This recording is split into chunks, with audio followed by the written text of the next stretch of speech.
Hello everyone, welcome to today's news chatter. Let us begin with a practice prelims question.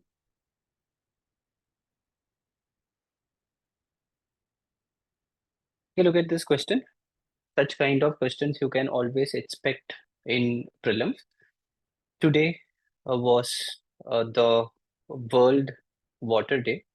March 21 is celebrated as the World Water Day all over the world. So I have made a question regarding this. Let's look at the statement. The World Water Day is celebrated on March 21.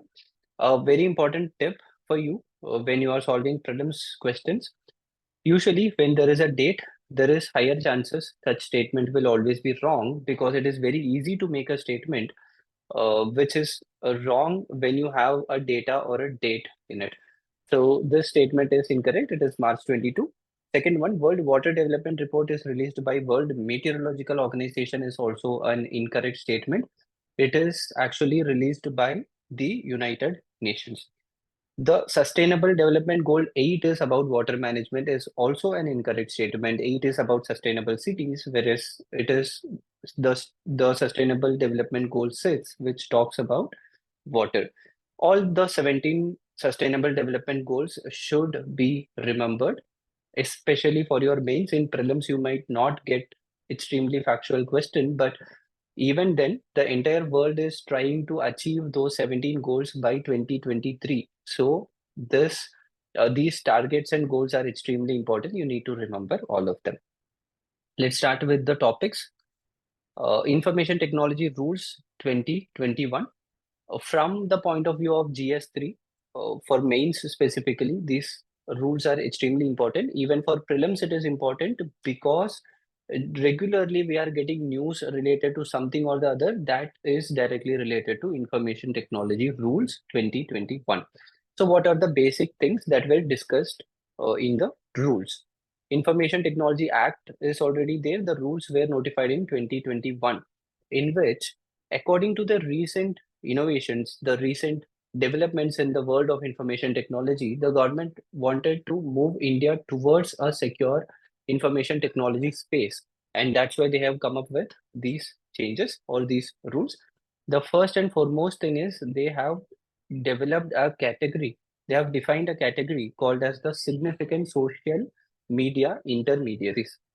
So significant social media intermediaries are those intermediaries who uh, who come under a certain classification of the government, which is based on the number of people who are using the social media.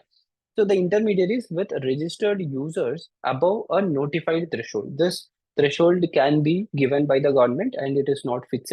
It can change according to the time. So whenever any particular social media has number of registered users who are above a particular limit, then it is called a significant social media intermediary. So most of the rules are applicable to these SSMs only. What is an SSMI? SSMI is significant social media intermediary who have the registered number of users which is above a particular limit which can be given by the government. So what are all the things they need to have? So the government has told if you come under this SSMI category, you need to have a chief compliance officer so that any rule that is made by the government can be complied by the company. Then there should be a nodal person for coordination with law enforcement agencies. If in case the law enforcement agencies need some guidance, this chief compliance officer will take care of it. And finally, a grievance officer will be there who will take care of all the grievances of the users or the government or anything. And such people, all these three people, the chief compliance officer, a nodal person for cooperation and coordination with the law enforcement agencies, and the grievance officer, all these people will be residing in India. So this is a very important point. Take care. This rule is not applicable to all social media intermediaries, only for significant social media intermediary. There will be a chief compliance officer, a nodal officer, and then a grievance officer. Identification of first originator of information. This is very important, especially when we are dealing with fake news. or any news that is affecting, any feed that is affecting the sovereignty, unity, and integrity of the country. So how do we do it? The social media intermediary should know from where a particular information has originated, who is the originator of a fake news or any news that is distressing in nature. So this is one very important point. It should be identification of first originator of information within India as required by the order of court. If a competent court or a competent authority orders the social media intermediary to find out the originator of any particular information, that person has to be identified by the social media intermediary. It cannot deny that. And it is subject to national security, public order, and sexual violence. In these three cases, the government or a court can order. SSMIs must provide the users with. This is for the users. So all these things are about national security, their relationship with the government and everything. And this is for users. For users, what the SSMI should provide? They should provide voluntary identity verification mechanism. So in most of the social media intermediary these days, they are providing identification mechanism. You should identify yourself, you should show your face, you should record a small video so that they know you are real person. And a mechanism to check the status of grievance. If I or you have registered a grievance, and what will be the status of it, what is the present status of it, that should be identified. An explanation if no action, in case no action is taken in such cases, what is the reason that no action was taken, that has to be given by the social media intermediary. Where the SSMIs blocks the user's content on its own accord. In case the social media blocks the content of any particular user, on what basis the block has happened, that also has to be provided. Code for online news. So this, all the above what we discussed earlier, that was for social media, and this is for online news content or current affairs publishers. So for them, certain provisions were provided. They have told that when you are publishing any content, do not publish it randomly. Classify the content in age specific category, because when you discuss about news and such things, there can be violent news in it, there can be age inappropriate news in it. So children should not be exposed to such news. So you should be classifying them properly and exercise due discretion in featuring the content about sovereignty and integrity of India and national security. If there is any news that can impact the national security or sovereignty of the country, make sure you do not publish those things, or take care you publish it in such a way that it will not affect the sovereignty of the country. Consider India's multiple races and religion before featuring anything. Do not just randomly publish any news. And when you are publishing any news, it should not be religion sensitive. It should not be gender sensitive. It should not be caste sensitive. All these things should be taken care of. And make sure all the news and current affairs content are accessible to disabled persons also. That is very important. So all these points should be known so that you can use it in your answers. And they have fixed the grievance redressal by content publishers as 15 days. Within 15 days, they have to redress the grievances. Ministry of Information and Broadcasting, what it will do, it will have all the powers to block any content on emergency basis. This point is very important. So in all of the above cases, the government has told that the social media intermediary or the content provider themselves will regulate. But in the end, they have told if there is an emergency case, the Ministry of Information and Broadcasting will directly take a call in it and they can block the content. And it cannot be done randomly. It will be based on a review committee, and the review committee will be headed by the cabinet secretary of the government. So these points are extremely important. Try to remember it and take a note of it so that you can use your answers, use these points in your answers, because in GS3 information technology is a topic that is already provided. So you need to know about it. Recently, a small amendment was made to the plastic waste management, but from prelims point of view, it is very important because we need to know about the difference between biodegradable plastic and compostable plastic. Most of us think that both of these are same. We use it interchangeably.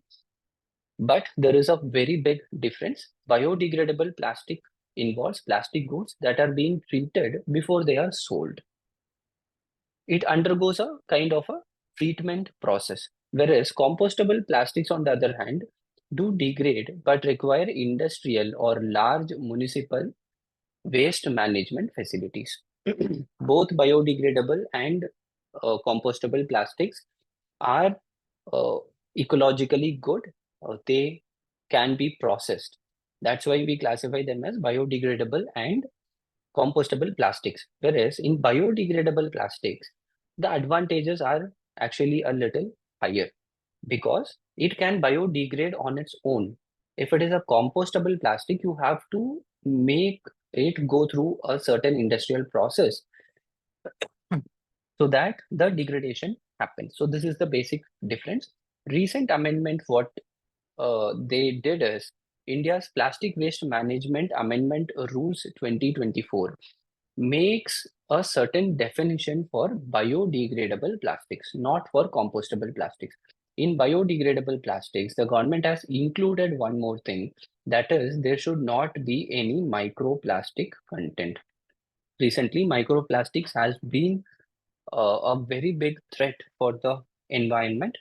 So the government has given a certain definition that biodegradable plastics are not only capable of degrading by biological processes, but also as materials do not leave any plastic, any microplastic content. So it should not be just degradable, it should not leave any residue, any microplastic. So that is exactly a biodegradable plastic. So this is extremely important for prelims because in such cases it's very easy to confuse the students. Important schemes related to water management. Certain important schemes which you need to remember for prelims specifically have been provided here. I'll just give you a glance, take a note of it and try to remember it. The theme for World Water Day of 2024 is Water for Peace. Why Water for Peace? Because the United Nations thinks, or in United Nations has an idea that in the near future, when water resources becomes very scarce, and because water is not cannot be claimed as an individual property and keeps moving from one place to another, it is very easy that violence can erupt. So they have come up with a policy, come up with a theme known as Water for Peace. World Resources Institute has told that 17 countries already are facing extremely high level of water stress. In India, if you take certain states, especially Punjab, Rajasthan, Delhi, and Haryana, in all these states, groundwater consumption is extremely high. If 100 liters of groundwater is there, 172 liters are used by Punjab, 137 by Rajasthan, 137 again by Delhi, 133 by Haryana. So this is the situation. Groundwater is limited, whereas the usage is extremely high and it is much more than the groundwater availability. So this is the sad situation in India. Some important schemes which you should remember when we talk about groundwater management is Pradhan Mantri Krishi Sinchai Yojana. It is about irrigation. Some important components that are given here are Har Khet Ko Pani, give water to each and every field that is available in the country through micro irrigation, sprinkler irrigation, or by renovating the local lakes or ponds, wells, etc. Per drop, more crop. So this talks about not wasting water by promoting sprinkler irrigation, drip irrigation, etc. Accelerated irrigation benefit program to make sure the irrigation projects are completed very fast. So these are all the components that comes under Pradhan Mantri Krishi Sinchai Yojana, a very important scheme. It is a centrally sponsored scheme. Integrated Watershed Development Program. Watershed development is development of the water basin. When a river is there, water wherever the water uh, is used from the river, that comes under water basin, watershed program. I mean watershed. So what is integrated watershed development program? It is the second largest watershed development program in which we deal with deforestation. We ensure more plantation. We ensure that soil degradation doesn't happen. So these kind of things comes under integrated watershed development program. Amrit Sarovar is a very important program because it is a program that is implemented from bottom to top. So it follows a bottom to top approach. So here we are trying to develop 75 Amrit Sarovars. We are going to develop 75 water bodies in each and every districts all over the country. So here the local people and the panchayats or municipalities have a greater role to play. Jal Jeevan Mission is very important because it talks about providing functional tap water to each and every rural household. Har Ghar Nal Se Jal. So this is the theme for Jal Jeevan Mission. Jal Shakti Abhiyan is about improving the groundwater conditions in 256 districts, which have been facing extreme groundwater stress. Five important goals are provided here that though these goals are very simple. It talks about this rainwater harvesting and rehabilitation of water bodies and reuse and recharging of bore wells, intense afforestation, etc. You can remember them. It's very simple. But the most important point, what exactly is Jal Jeevan Mission? What exactly is Jal Shakti Abhiyan? These things should be remembered. United Nations Water Development Report, World Water Development Report, some important points which you can use in your answer. 4 out of 5 people who lack basic drinking water services are actually living in rural areas. Sustainable Development Goal 6 talks about water. Humanity's water footprint, the amount of water we use has been increasing each and every year by 1%. This point should also be noted down.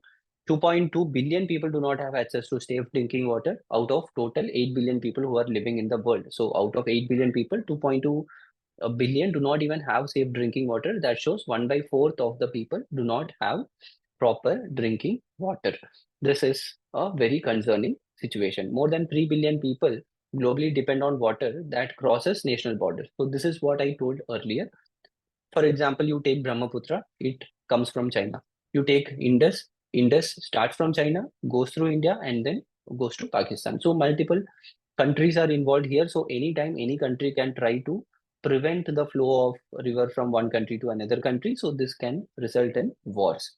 Africa has the highest proportion of transboundary basins, whereas Africa is one of the most unstable continents in the world. So there is high chances of skirmishes or war or any kind of problems.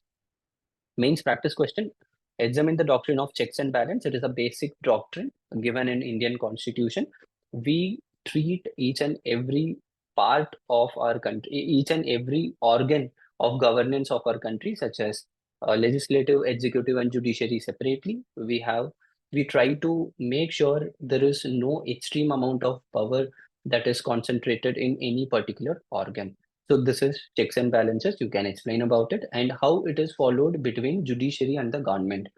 So judiciary is not appointed by the government directly, even though the appointment is done by the executive head, that is the president. It is based on the recommendation by the judiciary itself. Then how judiciary can check upon the government about basic structure. You can mention Keshwanda Bharti case, Minerva Mills case, etc. And then your answer will be done. A very important point from prelims point of view, movies also come under art and culture, even though until now they have not asked much question about it. We need to know about it so that in future, if you get a question, you will be in a position to answer.